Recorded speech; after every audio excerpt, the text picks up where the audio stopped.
Olá, meu nome é Bruna. Hoje eu vou falar sobre a hemisferotomia para tratamento da epilepsia farmacoresistente na pediatria.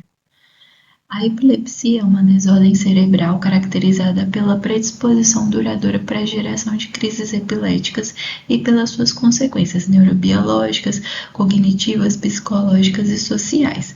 A definição da epilepsia requer a ocorrência de pelo menos uma crise epilética. E nós escolhemos essa definição, apesar dela ser de 2005, já existirem outras, porque ela leva em consideração um conceito que vai além das crises epiléticas.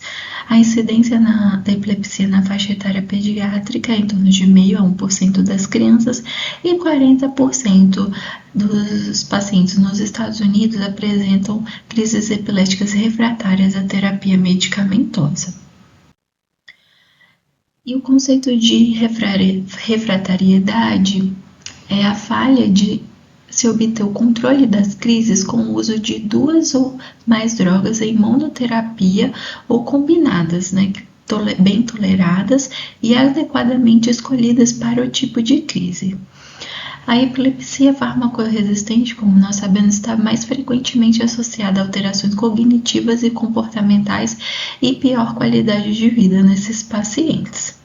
Sendo assim, todo paciente com epilepsia farmacoresistente merece uma avaliação em um centro especializado em cirurgia de epilepsia, porque ele pode ser candidato ao tratamento cirúrgico, que pode ser tanto curativo quanto paliativo. E no centro que é avaliado, esses pacientes são submetidos à ressonância, videoeletroencefalograma, avaliação neuropsiquiátrica, neuropsicológica, por vezes até mesmo são realizados exames funcionais e invasivos também. E a partir de toda a história clínica, as avaliações complementares da equipe multidisciplinar, que engloba tanto neurologistas, neuropediatras, neurofisiologistas, neurocirurgião, a equipe da enfermagem, da reabilitação, assistente social, é decidido se há indicação da cirurgia e qual procedimento estaria indicado para aquele paciente.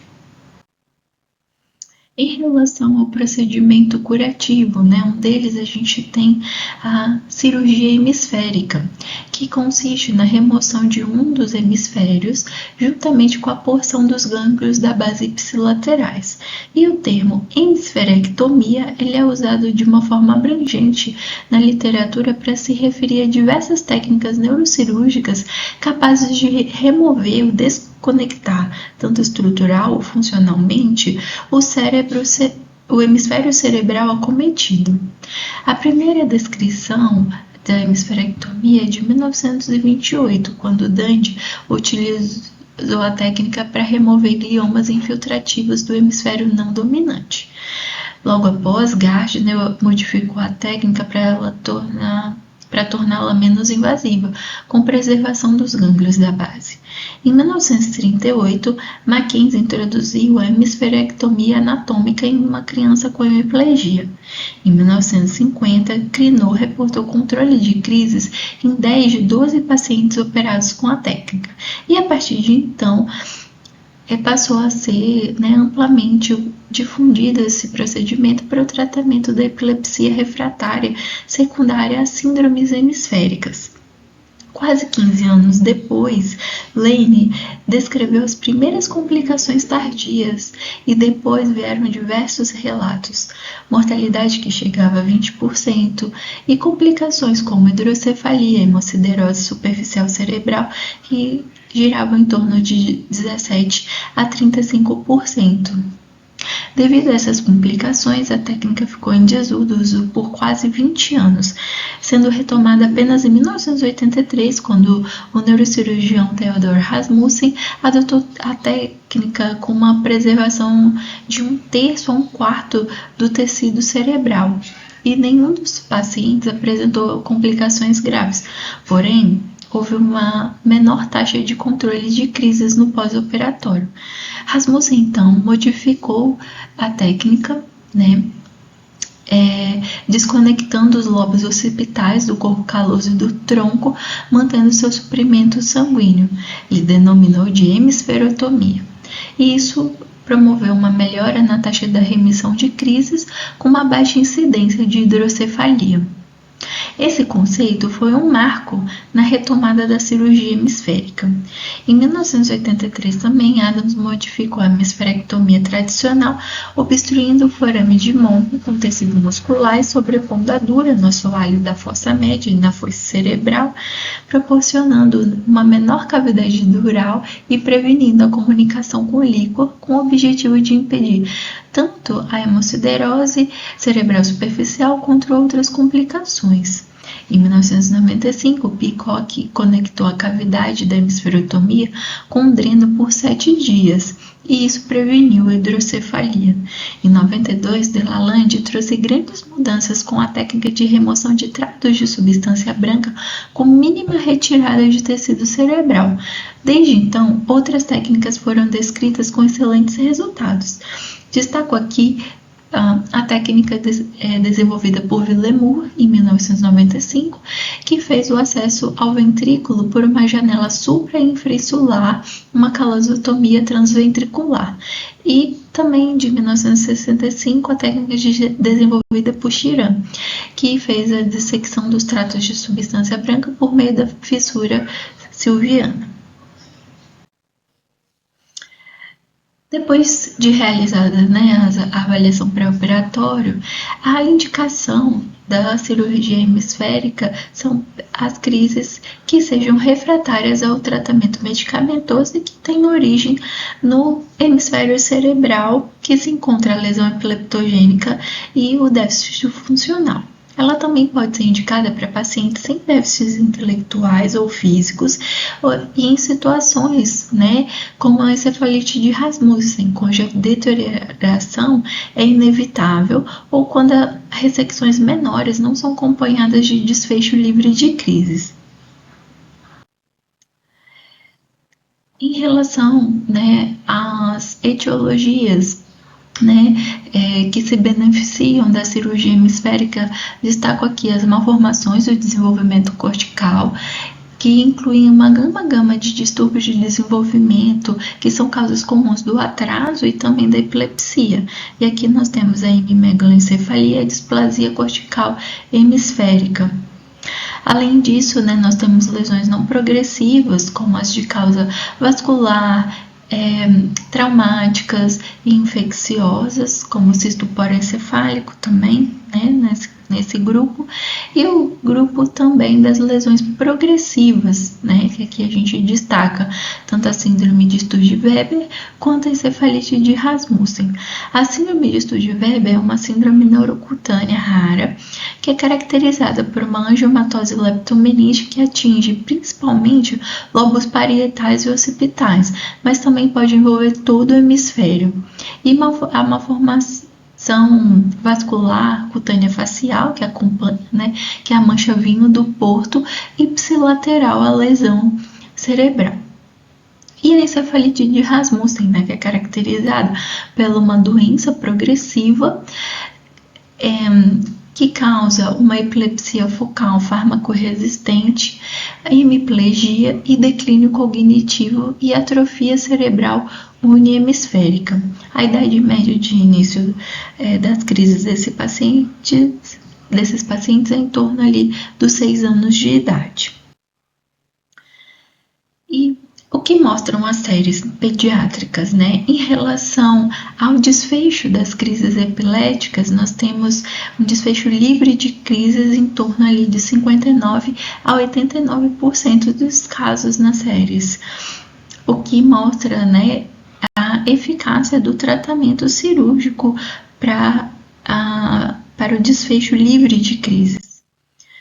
Quem tem o pior resultado é o grupo das malformações do desenvolvimento cortical, E em relação à questão da cognição E em relação a questões motoras e de linguagem, né, a maioria dos estudos demonstrou que o desenvolvimento e a cognição não são muito afetados após a cirurgia, permanecendo inalterado na maioria das vezes.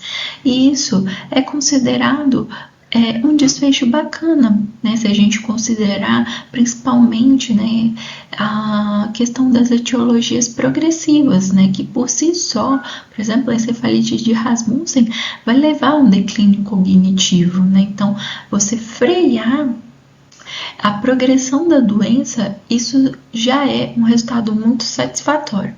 Além disso, os estudos vêm mostrando também uma melhoria na qualidade de vida das crianças e tem sido defendido, né, esse desfecho também como indicativo da cirurgia hemisférica.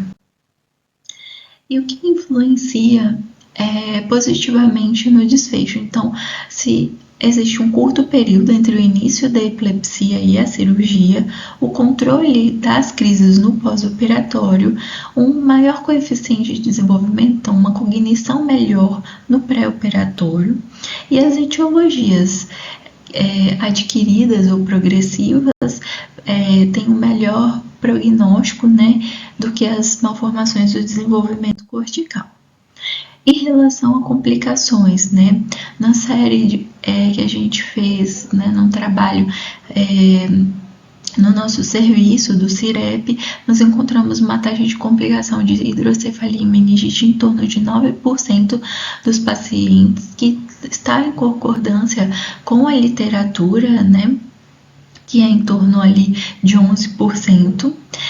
E também, né, em relação a questões motoras, né, que é uma preocupação frequente nas cirurgias hemisféricas, a maioria das séries demonstra que o déficit motor se mantém no pós-operatório, né? E também em relação a questões da linguagem, né, principalmente quando as crises se originam do hemisfério dominante daquele paciente, né? Então, isso é uma preocupação frequente, né? E a gente vê que quando olha para os trabalhos, né, as séries, elas utilizam tanto pacientes com crises originadas no hemisfério dominante, né, direito ou esquerdo, e até, né, um trabalho publicado pelo nosso serviço em 2020, que avaliou pacientes que foram submetidos à hemisferotomia esquerda, né, no pós-operatório, o coeficiente de inteligência não verbal foi mantido, né? Então, isso demonstra a segurança, né, da cirurgia hemisférica, né, apesar dos déficits que ela pode acarretar. Então, de mensagens que a gente deixa, né, que os pacientes que vão para hemisferotomia são os que apresentam as crises que são mais frequentes e com maior impacto na qualidade de vida, e que ela é uma intervenção eficaz no controle de crises e é um procedimento seguro, né? O que vem sendo demonstrado, né, pelas avaliações da funcionalidade e também no impacto na qualidade de vida desses pacientes, né? Então, isso faz com que, né, a gente reforce a questão do encaminhamento precoce para um centro de cirurgia de epilepsia quando estamos diante da farmacoresistência. E é isso, e obrigada.